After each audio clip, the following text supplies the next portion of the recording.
नमस्कार दोस्तों, बात करते हैं आईडीएफसी फर्स्ट बैंक लिमिटेड की। 46.7 का शेयर हो चुका है। 25 मिलियन वॉल्यूम आज ट्रेड हुआ है और 2% के आसपास ही गिरावट हुई है।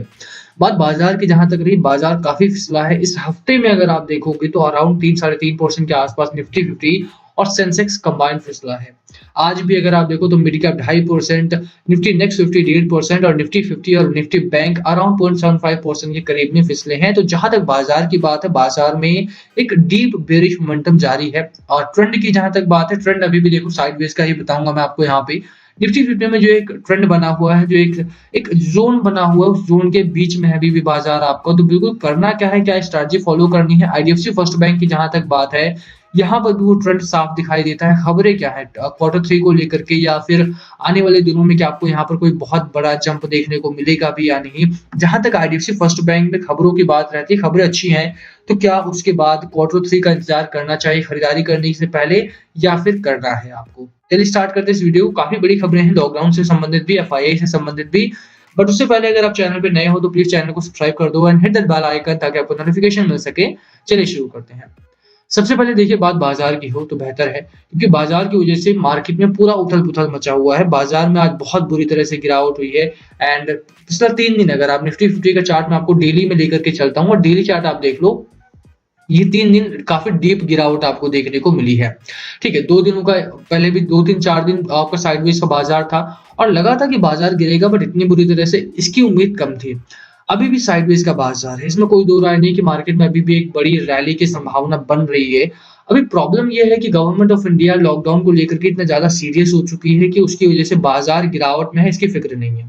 देखो, 2 बड़ी प्रॉब्लम है। पहली प्रॉब्लम ये है मार्केट में गिरावट को लेकर के, ये क्रूड के प्राइसेस बढ़े हैं। $84 पर बैरल के आसपास आ चुका है क्रूड। ठीक है, 27% बढ़ चुका है फ्रॉम दिसंबर 1। तो क्रूड अगर जितना बढ़ता है, अभी आपने देखा भी नीति आयोग ने बोला है कि अगर क्रूड 10% बढ़ता है तो डब्ल्यूपीआई इन्फ्लेशन जो है वो 0.9% बढ़ता है। तो इन्फ्लेशन अगर बढ़ेगा तो इन्फ्लेशनरी गैप भी आपका बढ़ेगा, फिस्कल डेफिसिट होगा, इन्फ्लेशन आ जाएगा आपको, और इसी वजह से इंडियन मार्केट काफी कॉस्टली हो रहा है। अगर इंडियन इकोनॉमी कॉस्टली बनती है तो उसकी वजह से बाजार से एफआईआई निकलेंगे and they are exiting the market. आप देख लो कि एफआईआई यहाँ पर 4680 करोड़ के आसपास का माल डंप करके निकले हैं कल के बाजार में।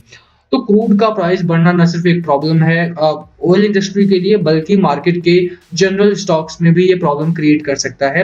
अभी के लिए अगर आप देखोगे तो क्रूड एक समस्या है आपके लिए। सेकंड प्रॉब्लम इज लॉकडाउन, क्योंकि लॉकडाउन है और ओपेक कंट्रीज ने ऑलरेडी बोल दिया है कि they are not going to increase their supply. ठीक है, प्रोडक्शन वो नहीं बढ़ा रहे हैं, सप्लाई वो लोग नहीं बढ़ा रहे हैं। अभी रिसेंटली जो फरवरी में प्रोडक्शन बढ़ाने की बात चल रही है, तो they are increasing the production only by 400,000 barrels, यानी कि 4 लाख बैरल्स के आसपास वो पर डे का प्रोडक्शन बढ़ा रहे हैं। तो अगर आप देखोगे तो कहीं ना कहीं बाजार में 400 और मतलब 400,000 जो बैरल आपका बढ़ेगा, उतनी से ज्यादा डिमांड है। 4 मिलियन बैरल्स की आपको एक दिन में प्रोडक्शन बढ़ाना पड़ेगा and then you can cater the demand. अभी के लिए अगर आप देखो तो OPEC countries are not ready to increase the production, और वही एक प्रॉब्लम क्रिएट कर रहा है प्राइसिंग के लिए, क्योंकि डिमांड बढ़ी है, सप्लाई कम है, प्राइसेस तेजी से बढ़ रहे हैं, इन्फ्लेशन बढ़ रहा है, इन्फ्लेशनरी गैप बढ़ रहा है, फिस्कल डेफिसिट बढ़ जाएगा, बजट सेशन आने वाला है और उसके पहले इस तरह की गिरावट इज अंडरस्टैंडेबल। बाजार में दूसरी बड़ी समस्या है लॉकडाउन और कोविड की। आप जानते हो कि आज ही की खबर है, एलजी साहब ने जो दिल्ली में है, उन्होंने मतलब जो गवर्नमेंट है यहाँ की, उनका जो एक प्रपोजल था कि आप जो लॉकडाउन वगैरह है उसको थोड़ा हटा दिया जाए, या फिर जो वीकेंड कर्फ्यू होता है उसको हटाया जाए, कुछ और सॉल्यूशन ढूंढा जाए, उसको मना कर दिया उन्होंने। एंड जो लॉकडाउन है उसको और डीप करने की बात चल रही है। तो अगर लॉकडाउन लगता है तो उसकी वजह से इकोनॉमी और बैकवर्डनेस में जाएगी, और इस वजह से भी एफआईआई यहाँ से निकलेंगे, तो बाजार में और ज्यादा गिरावट की आपको उम्मीद करनी चाहिए। अच्छा, अब ये जो चीजें मैं आपको बता रहा हूँ, चाहे वो क्रूड ऑयल हो, चाहे वो लॉकडाउन हो, चाहे वो इन्फ्लेशन हो, चाहे वो फिस्कल डेफिसिट हो, इसलिए क्योंकि banking sector are on the front at this point of time, चाहे वो प्राइवेट बैंक हो चाहे वो सरकारी बैंक हो। और यही कारण है कि बैंकिंग सेक्टर में इस समय डीप एक फॉलिंग सिचुएशन बनी हुई है। हालांकि अगर आप आईडीएफसी फर्स्ट बैंक की बात करते हो, ये बहुत ज्यादा गिरावट में पहले ही आ चुका है, तो यहाँ पर बहुत ज्यादा गिरावट की मैं उम्मीद नहीं कर रहा हूँ।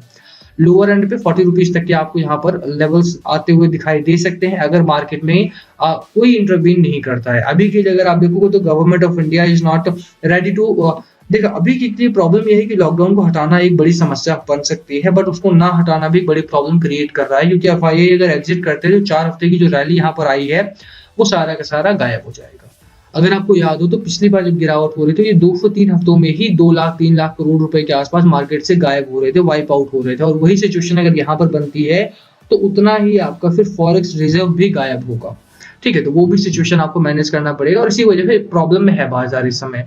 अगर आप खरीदारी की ओर आईडीएफसी फर्स्ट बैंक में ढूंढ रहे हो, तो बिल्कुल देखो खरीदारी के पर्सपेक्टिव से स्टॉक अच्छा है 2 कारणों की वजह से। पहला रीजन ये है कि प्रॉब्लम्स है मार्केट में और banks are on the front, तो आईडीएफसी फर्स्ट बैंक में गिरावट हो सकती है अगर ये ओवर वैल्यूड होता और पहले से बहुत अच्छा ऊपर चल रहा होता तो। अभी के लिए अगर आप देखो तो एक रेंज में फंसा हुआ है, काफी बड़ी गिरावट यहाँ पर फेस करने को मिली थी। मैं आपको स्क्वीज आउट कर देता हूँ फिर थोड़ा सा, ताकि बेहतर समझ में आए। अब देख लो कि अपर साइड 69-70 रुपीज के आसपास से स्टॉक में बुरी तरह से यहाँ पर गिरावट हुई थी। यहाँ से गिरावट होना स्टार्ट हुई, क्वार्टरली रिजल्ट का पहले प्रेशर रहा, उसके बाद वोडाफोन आइडिया का प्रेशर रहा यहाँ पे। अभी क्या है, अभी क्वार्टर टू के नंबर्स भी ठीक ठाक आए हैं, वोडाफोन आइडिया ने लोन भी चुकाना स्टार्ट कर दिया है। अब क्वार्टर 3 के नंबर्स का जो वेट है, जो आपका रेवेन्यू है या प्रॉफिट है, वो आना अभी शायद रह गया है। अभी मीटिंग्स वगैरह जारी है, तो वो आएगा तो उसके बाद एक अच्छा जंप यहाँ पर देखने को मिल सकता है। बहरहाल अभी के लिए अगर आप देखो तो चार्ट बहुत साइडवेज का बना हुआ है, तो बहुत ज्यादा गिरावट की उम्मीद आपको यहाँ पर नहीं करनी चाहिए। मार्केट अभी भी अगर आप देखो तो बुरी तरह से फिसला है, बट आईडीएफसी फर्स्ट बैंक पे उसका इम्पैक्ट काफी कम रहा। रीजन बीइंग कि ये ओवर वैल्यूड नहीं है कंपनी। तो बिल्कुल अगर आप खरीदारी के पर्सपेक्टिव से ढूंढ रहे हो, तो यहाँ पर खरीदारी बिल्कुल किया जा सकता है। पहला टारगेट इज अराउंड 53-54 का लेकर के चलो, जहां पर स्टॉक है यहाँ से पहला target. Second target is around ₹61 का। स्टॉक अच्छा है, कंपनी अच्छी है और लॉन्ग टर्म के लिए ही खरीदारी करने की मेरी सलाह आपको यहाँ पर रहेगी। अगर आप ओवरऑल देखते हो तो कहीं ना कहीं बाजार में आईडीएफसी फर्स्ट बैंक इस समय काफी सेफली प्ले आउट किया जा सकता है। आरएसआई 45 का है और मैकडी आपका साइडवेज का है। यहाँ पर अभी जंप आना चाहिए, यहाँ पर अभी एक रैली आनी चाहिए। देखो रीजन क्या है, उसके पीछे कई सारे हैं जैसे मैंने बताया, और एक बड़ा कारण ये भी है कि एफआईआई ने इस समय काफी दाव लगा रखा है इस बैंक पर। लास्ट टाइम इन्होंने अपनी जो एक पोर्टफोलियो था उसमें रिडक्शन किया था। इस बार क्या है, इस बार आप देख लो कि 4.76 से 4.77 कर दिया है इन्होंने, तो 14.77% के आसपास का स्टेक अभी भी इनके पास है। और इस क्वार्टर में जब लास्ट क्वार्टर इनका नहीं चला है, बैंक ने लास्ट क्वार्टर में कोई बहुत बड़ा स्टेप नहीं लिया है, उसके बावजूद भी FII are interested in the bank.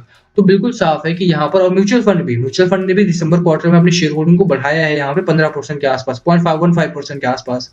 तो बिल्कुल देखो खरीदारी की ओर आपको यहाँ पर देखना चाहिए। जहां तक डिलीवरी की बात है, आप देख लो 39%, उससे पहले 24%, 38%, 40%, 30% के आसपास की डिलीवरी है यहाँ पे।